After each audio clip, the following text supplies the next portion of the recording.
n'hésitez pas à vous abonner et activer la cloche de notification pour ne plus rater nos prochaines vidéos. Restez jusqu'à la fin et je vous...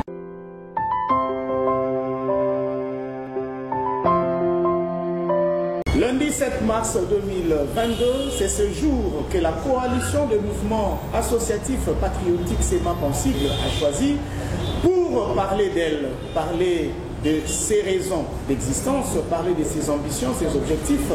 Pourquoi pas parler de son autorité morale qui est Joseph Kabila Kabange, ancien président de la République en République démocratique du Congo. Et cet exercice sera réalisé face à la presse. Donc nous sommes dans ce cadre pour écouter la SEMAP à travers ses représentants, c'est-à-dire les coordonnateurs qui représentent les mouvements associatifs membres de cette grande coalition. Et pour commencer notre entretien, nous allons dire premièrement bonjour à toute l'équipe de la SEMAP ici présente, l'équipe qui nous reçoit. Nous disons bonjour à tous les Congolais qui nous suivent, bonjour à mes confrères journalistes venus pour poser des questions à la SEMAP. C'est grâce à eux que le grand public qui va nous suivre pourra entrer en profondeur, en connaissance de ce qu'est réellement la SEMAP. Bonjour également à toute l'équipe technique ici présente qui nous aidera, allais-je dire, à relayer ces images qui seront prises à cet endroit. Bonjour donc à tout le peuple congolais. Nous allons procéder de la manière suivante. Nous poserons deux, trois questions à la SEMAP pour que celle-ci parle suffisamment d'elle. Et juste après cette série de questions qui viendront de nous-mêmes, qui modéreront la cérémonie, nous allons inviter la presse pour poser à son tour ces questions auxquelles la SEMAP sera soumise à accorder des réponses. Mesdames, Messieurs, attentivement suivez notre conférence de presse et nous pensons que vous serez suffisamment édifiés quant à ce que veut communiquer la SEMAP. Tout à l'heure, nous nous lançons. Azalaka na 15 collaborateurs meilleurs. C'est pour autant dire qu'il y avait quand même 14, n'est-ce pas? Ceux qui ont cité les bino, peut-être injuste, na 14 on a cité Tami Balé. Bolingina cité Tami Balé. Bon, je parle pour éviter les polémiques. Ceux qui ont attaqué na 15, c'est que 14 bazalaki quand même. Et na 4 à 14 on a batuloko ba mentor bazo encadrer biso lelo. Bazalaki na 4.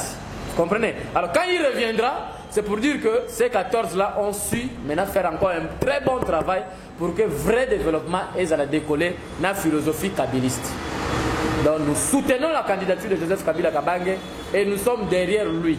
Retenez que jour où annoncé dépôt ma candidature, SEMAP et que sa candidature à Joseph Kabila Kabange et pays qu'on déposé. Nous tenons nous sous ce qui est ça. Voilà. Avant d'inviter ma décorangai, ma camarade va épécer biso moi qui zoom.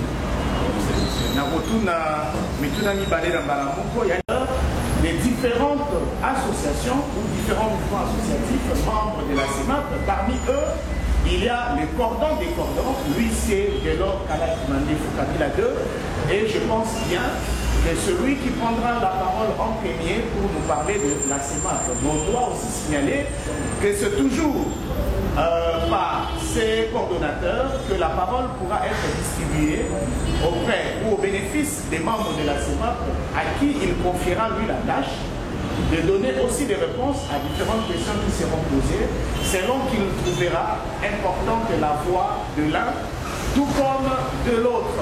Bonjour SEMAP, bonjour monsieur le coordonnateur Kalakimande Fidèle. Bonjour chers compatriotes et camarades de la presse. Et ces salutations vont ensemble avec les souhaits de tous les camarades, collègues, coordonnateurs de structures, membres de la SEMAP. Et aussi bonjour au peuple congolais. Je souhaiterais que notre conférence de presse puisse se passer pas seulement en français, mais en deux langues, français, lingala. Pour nous l'équissa message, n'andenge longobani, n'aba kongomani nyoso, ici kaba zwami bazolanda biso.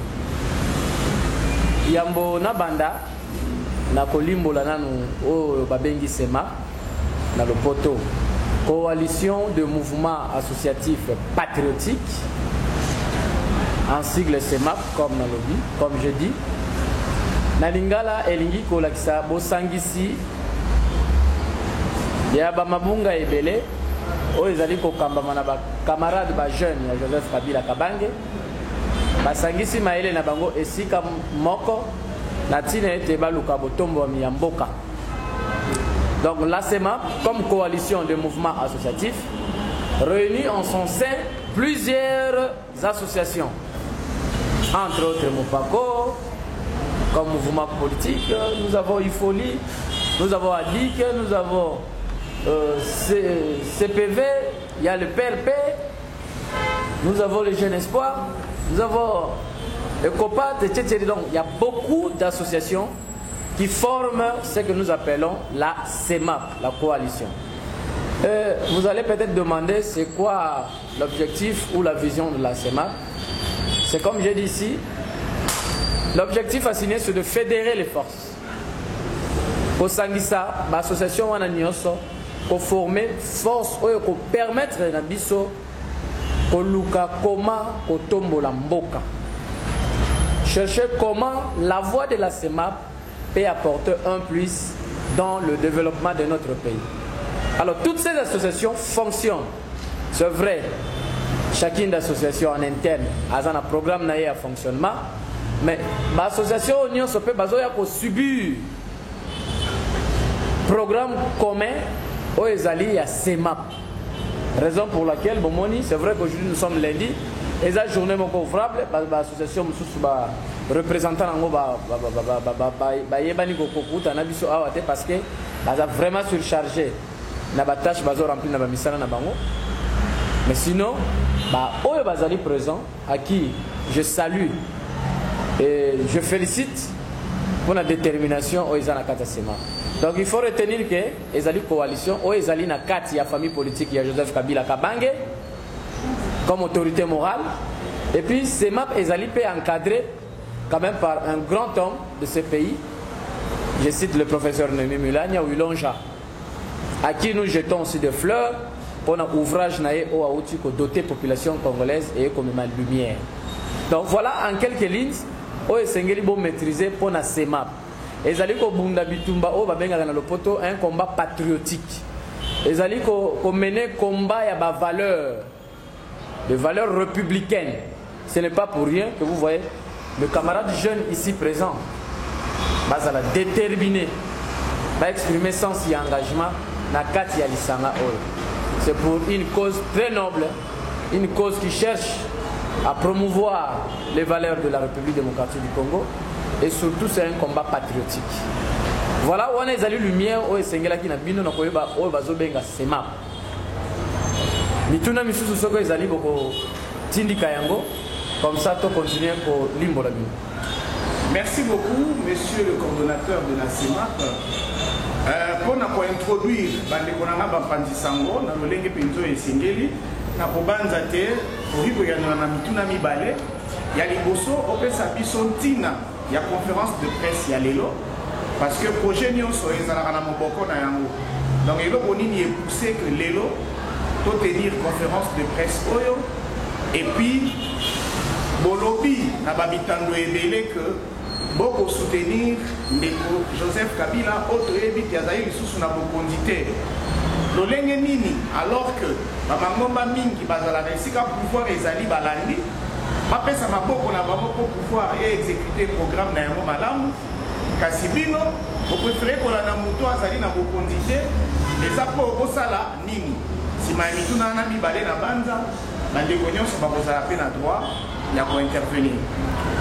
Merci mingi bandeko ya presse esengeli na bino boye bete eloko aliboso esali ke to tenir conférence de presse oyo ezali eloko oyo bo retenir yango bo relayer yango bo informer yango la population congolaise ezali soutien indéfectible et total ya CEMAP na candidature ya Joseph Kabila Kabange na 2023.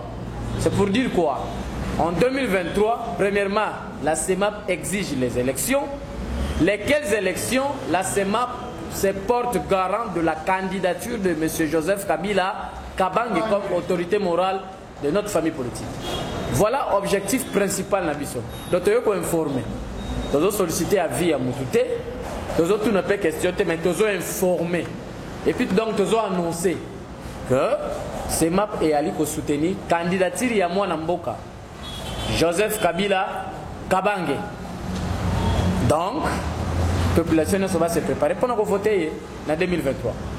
Voilà l'objectif.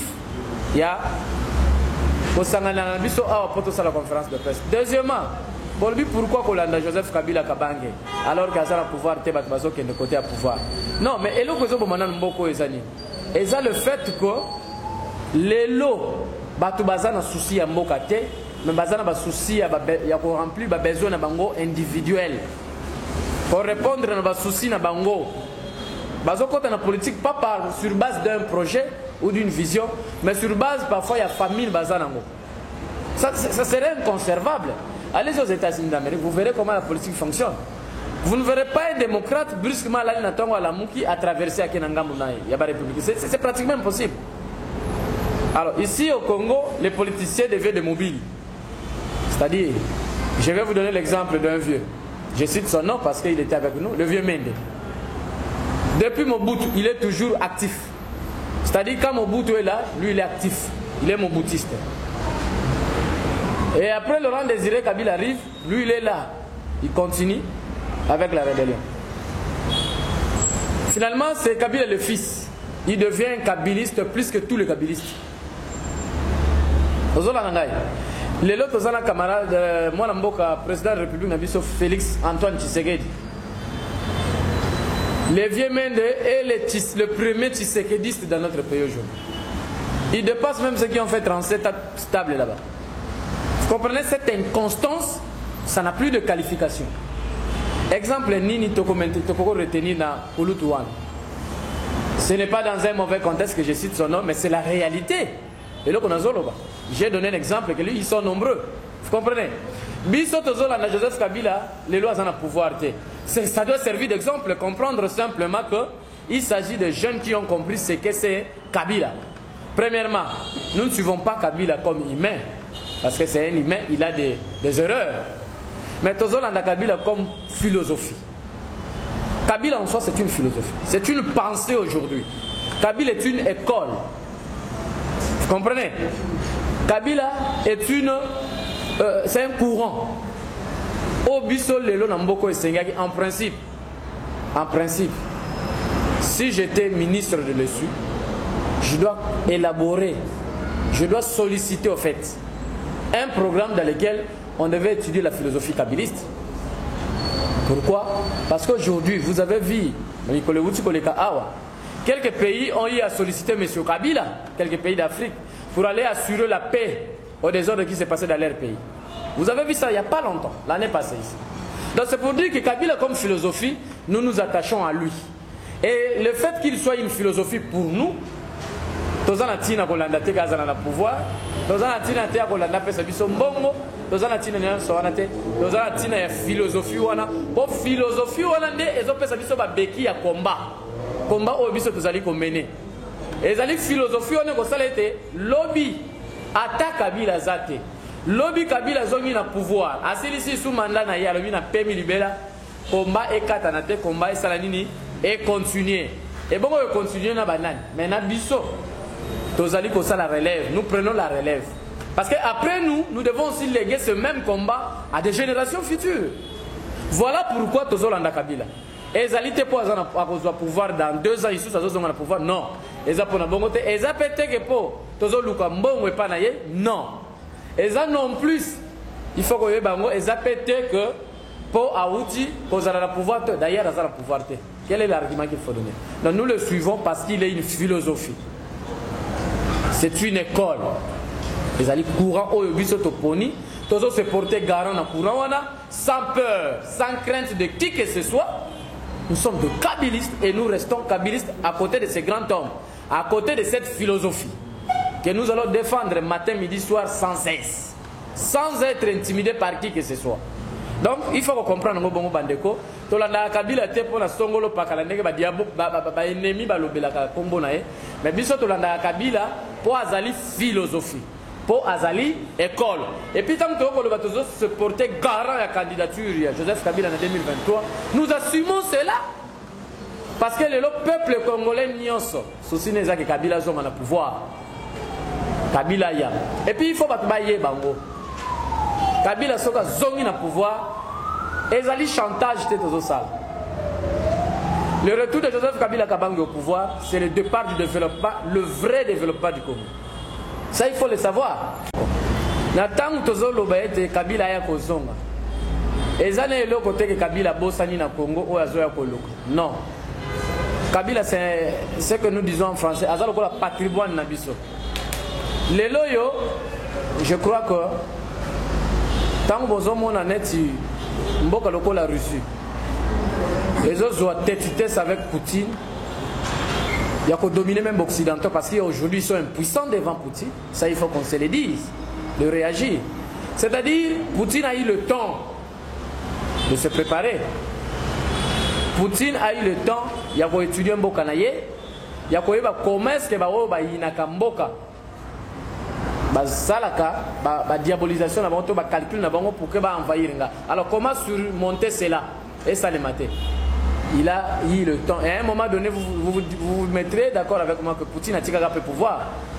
Aïe, parce qu'on peut libérer Mboka na l'aventure aux Arabes calculés. Dites-nous aussi que Tala Kabila Tango Tiki Mboko 3 ans à Pam. Nazo limbo le loko il y a solo na ba preuve. Lipa. Oyebi prix. Boyebi yango bino ba journaliste. Kabila tikaka ngo na combien? Le komi na combien? Mungwa. Kabila tikaka ngo na combien et komi na combien? Bidé en mafuta. Ezalaka na combien? Le komi na combien? Unité ya pamba oyo crédit. Ya liboso ba yibi biso yango na opération ra.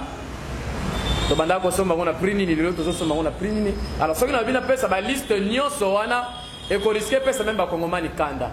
Kabila azalo ko la patrimoine o esengeli botombo myamboka lelo tolobite ke kaka ye congolais o ayebi te mais pour la biso to banjete na ndenge a maîtriser cartographie ya mboka na biso na ndenge ayebi baso omoni même ndenge ba occidentaux ba diaboliser ki congolais awa pour la kolongola Kabila na pouvoir pour ba chaki déjà ba marionnette na bango ba dirigeant ki ba complot na bango na tinete mboka na biso te kama ba wele la kandenge ba mesana ko wele na makambo ba sala na est na ba matière na biso. Mais Kabila les avait dit que non, le Congo appartient aux Congolais. Vous vous souviendrez même la question liée à la code minier. Comment les Occidentaux se sont acharnés sur la personne de Joseph Kabila Kabange. Il faut comprendre que Kabila c'est un nationaliste.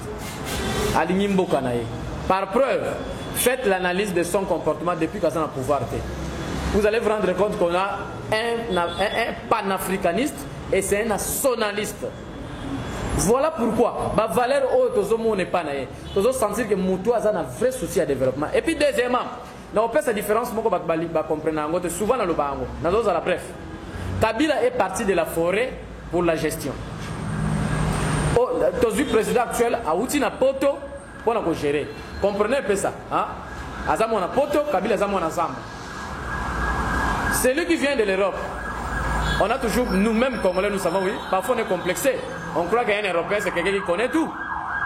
Généralement, c'est que nous avons comme complexe. Moi, je poto, moi, complexe, c'est la bakinoto, n'est-ce pas?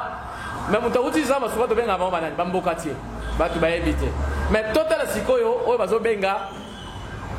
comparaison dans le poto. Ceux qui vont comparer 18 ans à Joseph Kabila. Na 3 ans et moi, Namboka Félix. Honnêtement parlant, 3 ans et moi, Namboka, ils ont englobé 60 ans depuis 1960. 60 quelques années aux années. Au Longoli, je suis à Kabila, où il tracé bas jalon. Kabila a trouvé ce pays dans quel état? Et il a laissé ça entre le maire du camarade Félix dans l'état Nini. C'est ça la question fondamentale. Je félicite le professeur Némi Milani. Après 6 peuples congolais, ouvrage, où ils ont limbola, où ils ont balayé diabolisation, nyonso ya bande kunabiso ba ennemi ya mboka, basalaka contre Joseph Kabila Kabange. Donc c'est pour dire que Kabila n'a rien laissé dans ces pays qu'il vient rechercher. Ce qu'il a laissé en route, c'était le développement. Il revient maintenant pour continuer avec ce développement-là. Voilà. Question à la Constitution sur la représentation. Ce qui est lié à la Constitution, il n'y a aucune disposition. Je ne suis pas juriste. Je ne veux pas m'hasarder à être très profond dans ces contextes-là. Mais je vais quand même répondre en disant aucune disposition constitutionnelle interdit à Joseph Kabila Kabange de postuler. Je dis bien aucune. J'ai des juristes ici, j'ai camarade Viali est là, il est juriste, n'a évité. Ce qui n'a pas d'erreur, parce qu'il y a des juristes, à Koloba Makasi, à Limbola. Est-ce que, camarade, je ne sais pas, camarade Viali, toi tu es juriste, tu peux quand même nous démontrer s'il y a une disposition qui interdit à Joseph Kabila Kabange à son candidat. Merci beaucoup pour merci beaucoup pour le Pessingaï.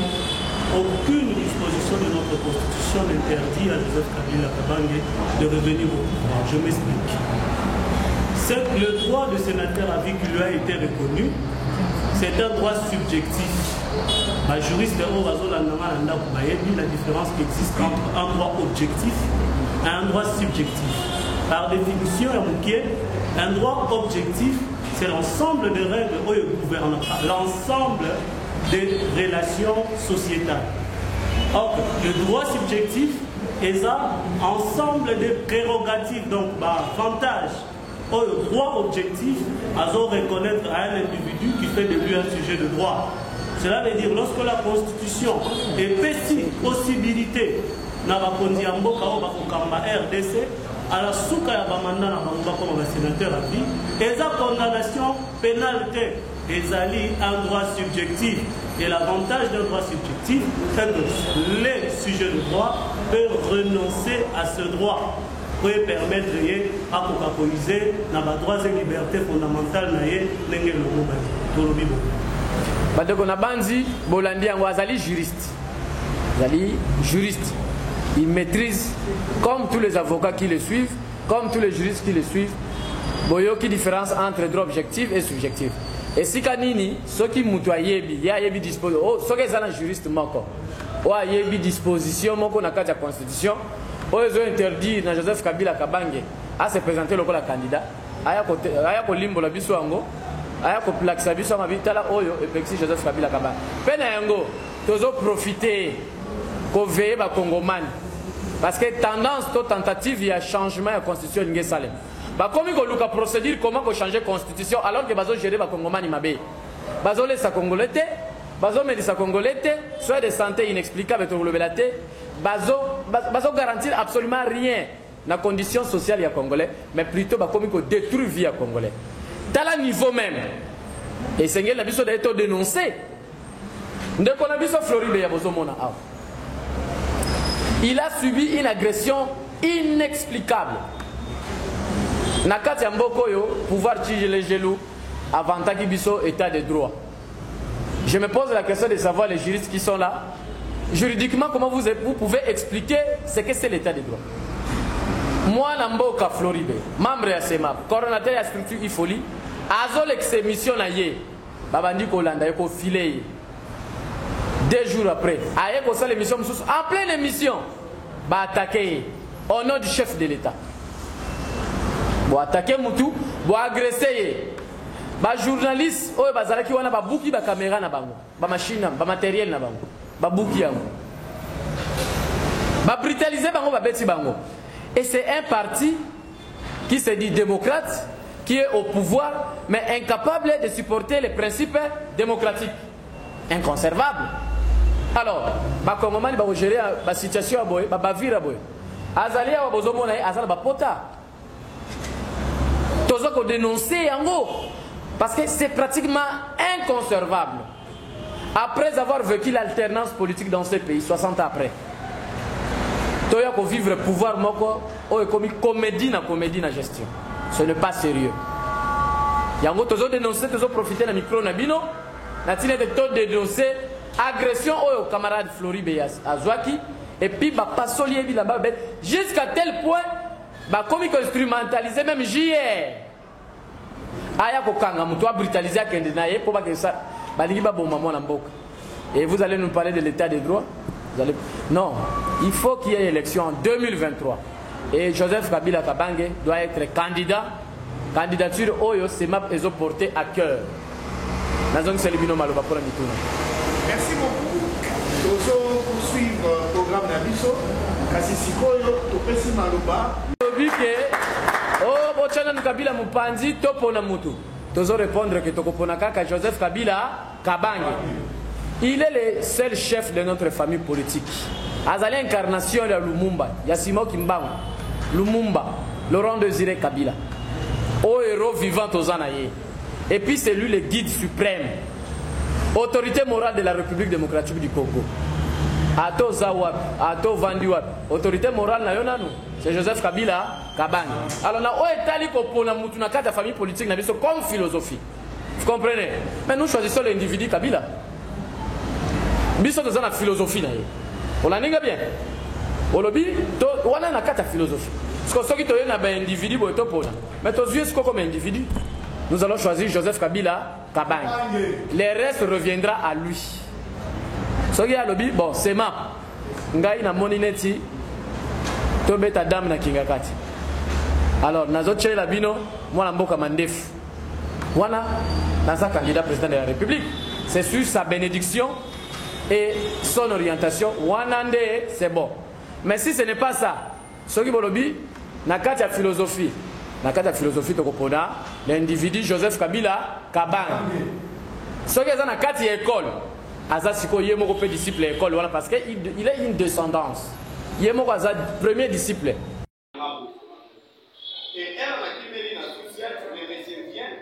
il m'appelle par mon nom. Il dit que non, de quoi il y combattant à biso ya IDPS à qui basali misanga na bango.